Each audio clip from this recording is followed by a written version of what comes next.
Seja bem-vindo ao mundo marcial. Existe um motivo pelo qual alguns lutadores vencem, e outros dominam eras inteiras. Quando falamos de Jon Jones, não estamos falando apenas de talento ou força física. Estamos falando de um estilo construído para controlar cada detalhe da luta. Hoje, você vai entender por que ele se tornou um dos lutadores mais difíceis de decifrar, e praticamente imparável dentro do octógono.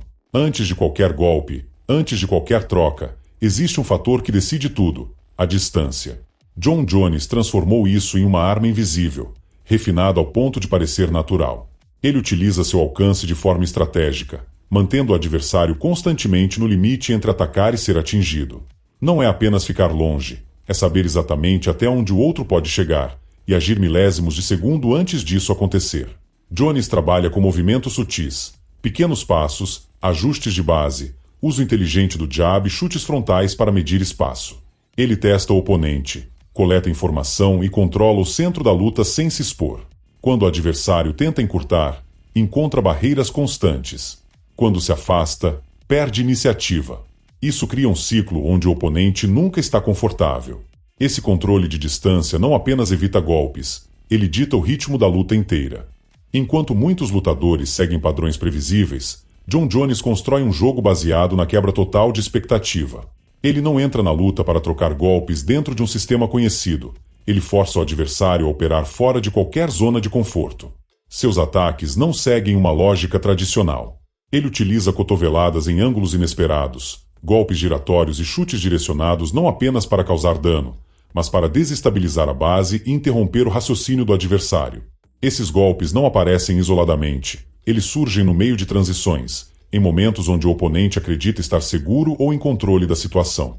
Um dos exemplos mais claros disso são chutes oblíquos, executados diretamente na linha do joelho do adversário.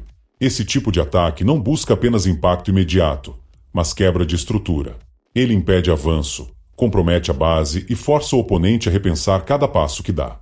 Além disso, ele explora regiões pouco atacadas com consistência, como joelhos, linha de cintura e entradas de clinch com cotovelos curtos. Isso amplia o campo de ameaça e obriga o adversário a defender múltiplos níveis ao mesmo tempo. Esses ataques têm duas funções, física e mental. Fisicamente, eles causam dano em áreas pouco defendidas, acumulando desgaste ao longo da luta e comprometendo mobilidade, equilíbrio e resistência. Mentalmente, criam confusão, porque quebram a expectativa de padrão que todo lutador tenta construir para se defender. O oponente tenta antecipar, mas não consegue identificar padrões claros. E quando não há padrão, não há leitura eficiente. Isso gera hesitação, e hesitar em uma luta significa perder tempo de reação, perder timing, muitas vezes, abrir espaço para o próximo golpe. Outro ponto fundamental é o uso de falsas leituras. Jones condiciona o adversário a esperar determinados ataques, como jabs ou chutes frontais, e, no momento em que essa expectativa é criada, ele quebra completamente com um movimento inesperado. Isso não apenas atinge o corpo, mas desorganiza o processo de tomada de decisão. Além disso, Jones mistura ataques simples com movimentos incomuns, criando uma leitura ainda mais difícil. Ele pode repetir ações básicas para gerar conforto, e então inserir um golpe fora do padrão exatamente quando o oponente relaxa a defesa. Quando o adversário começa a se adaptar, ele já introduziu uma nova variação. Esse ciclo constante impede qualquer estabilização dentro da luta. Essa imprevisibilidade constante transforma a luta em um ambiente caótico, mas um caos que ele controla. Enquanto o adversário tenta entender o que está acontecendo, Jones já está conduzindo o próximo movimento. Ele não apenas luta fora do padrão, ele destrói a capacidade do outro de reconhecer qualquer padrão. Jon Jones não depende do grappling o tempo todo, e é exatamente isso que o torna tão eficiente. Ele não usa por necessidade, mas por estratégia. O grappling, no caso dele, não é uma base isolada, é uma ferramenta de controle que entra em ação no momento exato. Quando percebe que o adversário está confortável na trocação, ele muda o nível e aplica quedas no momento mais inesperado. Essa transição geralmente acontece após sequências de striking, o que reduz o tempo de reação do oponente e aumenta drasticamente a eficiência da queda. Esse fator quebra completamente o ritmo da luta. O adversário que estava focado em defender golpes altos ou médios, de repente precisa reagir a uma mudança de nível, e, na maioria das vezes, já está atrasado. Uma vez no chão, seu foco não é apenas pontuar, é controlar. Ele utiliza a pressão corporal com inteligência, distribuindo o peso de forma que o adversário carregue esforço constante sem conseguir criar espaço para reagir. Seu posicionamento é calculado para limitar movimentos. Ele bloqueia quadris, controla braços, ajusta ângulos e impede que o oponente construa base. Cada detalhe reduz as opções disponíveis e aumenta o desgaste. Ele não se apressa.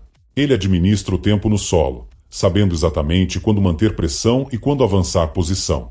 Ele mantém o adversário preso, desgasta fisicamente e reduz drasticamente as opções de reação. Esse desgaste não é apenas muscular, é energético e mental. O oponente começa a gastar mais energia tentando sair do que deveria, e isso cobra um preço ao longo da luta. Cada movimento no solo é pensado para manter vantagem e impedir reversões. Ele antecipa tentativas de escape e reage antes mesmo delas se consolidarem, criando a sensação de que não há saída. Esse uso seletivo do grappling cria um efeito psicológico forte. O oponente nunca sabe quando será derrubado.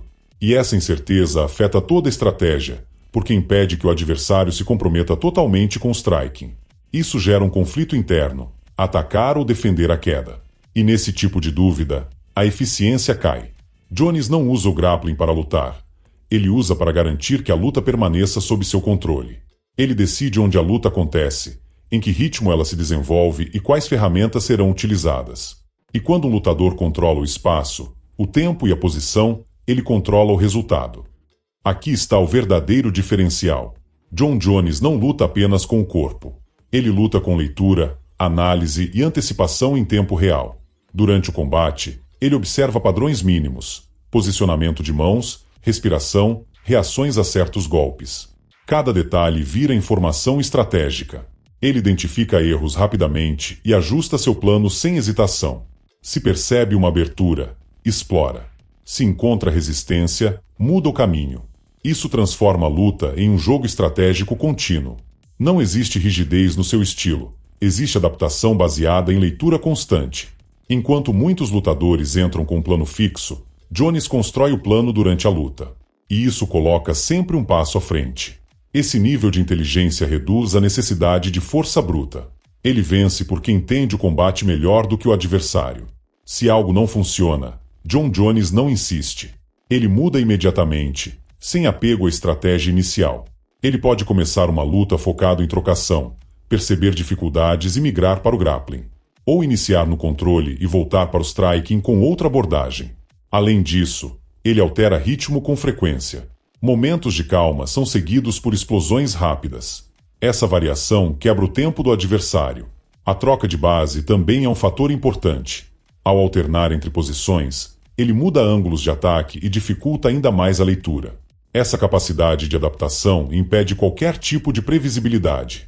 O adversário nunca consegue se ajustar completamente, porque o cenário muda o tempo todo. Jones não se prende a um estilo. Ele se molda à situação, e isso o torna extremamente perigoso. Além do físico e do técnico, existe um elemento que define o resultado, o mental. E Jon Jones domina esse campo com precisão. Ele controla o ritmo da luta de forma que o adversário começa a sentir pressão constante. Não é apenas o impacto dos golpes, mas a sensação de estar sempre em desvantagem. O oponente começa a pensar demais, questionar decisões e perder naturalidade. Esse excesso de pensamento gera atrasos na reação e abre espaço para erros. Jones também mantém uma postura calma, quase fria, mesmo em momentos intensos. Isso transmite confiança e aumenta ainda mais a pressão sobre o adversário. Ele cria um ambiente onde o outro luta desconfortável, inseguro e reativo. E nesse estado, qualquer estratégia perde eficiência. Ele não apenas vence fisicamente, ele desmonta mentalmente quem está à sua frente. Porque ele é tão difícil de vencer. A resposta está na combinação: alcance, técnica, inteligência, adaptação e controle. Não existe um ponto claro de fraqueza que possa ser explorado facilmente. Jon Jones não depende de um único estilo. Ele construiu um sistema completo, onde cada parte sustenta a outra. E quando um lutador controla a distância, ritmo, estratégia e mente do adversário, ele não apenas compete. Ele domina. Agora você entende por que o estilo de Jon Jones é considerado imparável. Não é apenas sobre habilidade individual, mas sobre controle total da luta em todos os níveis. Se você quer evoluir no mundo marcial, comece a observar além dos golpes. Entenda estratégia, tempo e adaptação. Curta o vídeo, comente o que você achou e compartilhe com quem também quer evoluir. E se ainda não é inscrito, se inscreva no canal Mundo Marcial para continuar aprendendo com conteúdo que vai além do básico. Até o próximo vídeo.